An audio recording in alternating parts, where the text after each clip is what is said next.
Now, let's start with the vibration analysis of single degree of freedom systems. I will start with the free vibration of undamped systems. Let me take as an example a simple mass spring system. The equation of motion of a simple mass spring system represents the equation of motion of any undamped system. So let me start with this model of a mass and a spring attached to a fixed support or wall.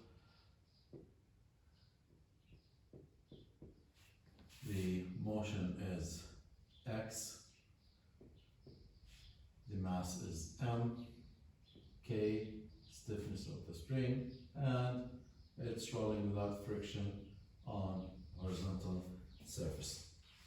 Now, the equation of motion of this simple system, we can either derive it by Lagrangian or Newtonian approach.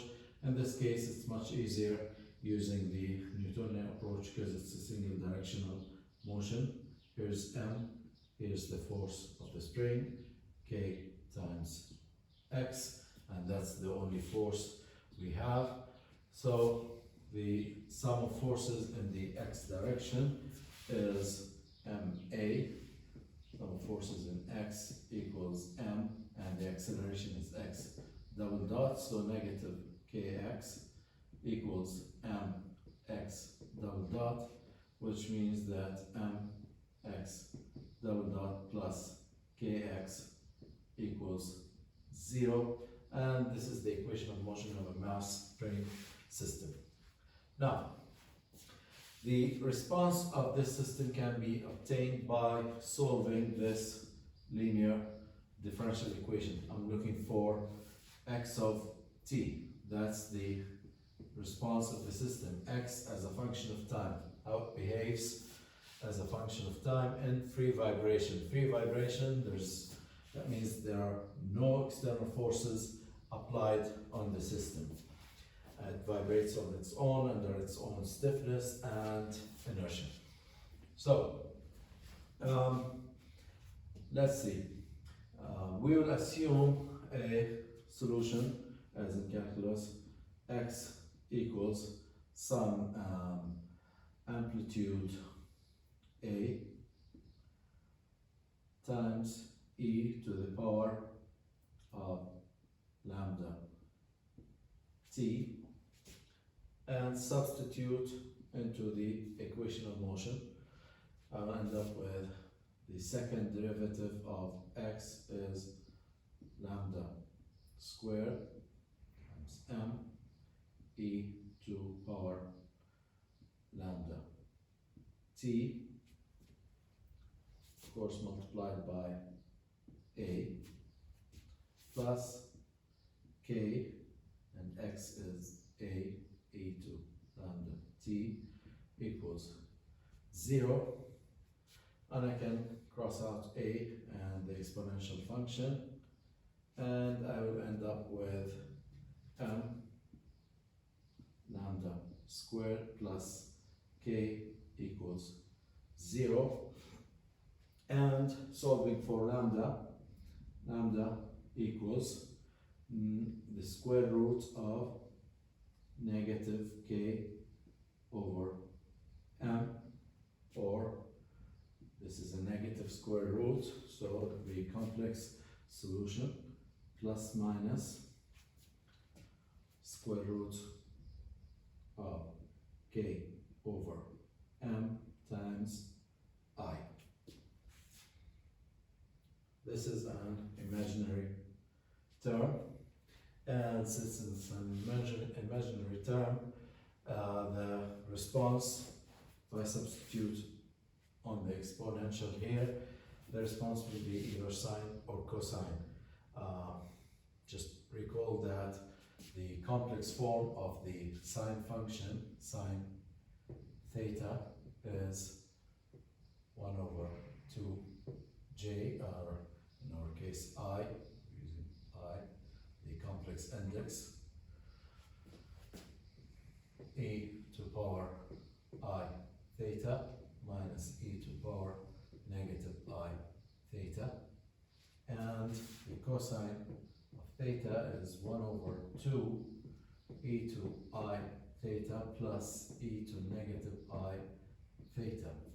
So any exponential function with an imaginary argument here can be represented by either sine or cosine.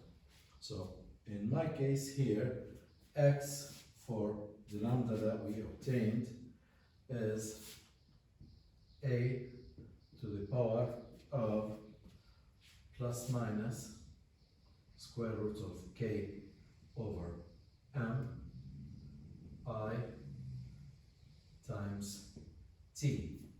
So it's an imaginary term, so I can rewrite that as sum of sine and cosine.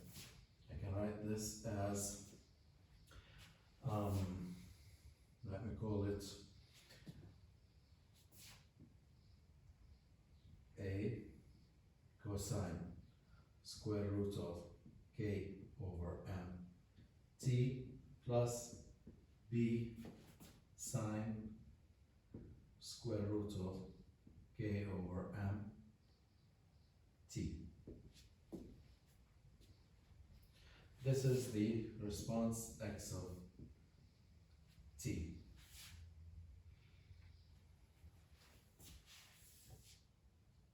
Now, the sum of a cosine and a sine functions can be reduced to some amplitude x, and I can write it as sine square root of k over m t plus some constant phi. If you expand this sine function, you will end up with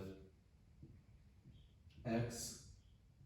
The sine of sum of two terms is sine square root of k over m t cosine phi plus the cosine of square root of k over m t sine phi, where of course x and phi are constants. Now compare these two equations. I will notice that A is the term multiplying the cosine, so it will be sine phi times x. So A is x sine phi, and B is the term multiplying the sine function. So the sine here is multiplied by cosine phi and x. So this is capital X cosine phi. So that means I can transform between this form and this form simply by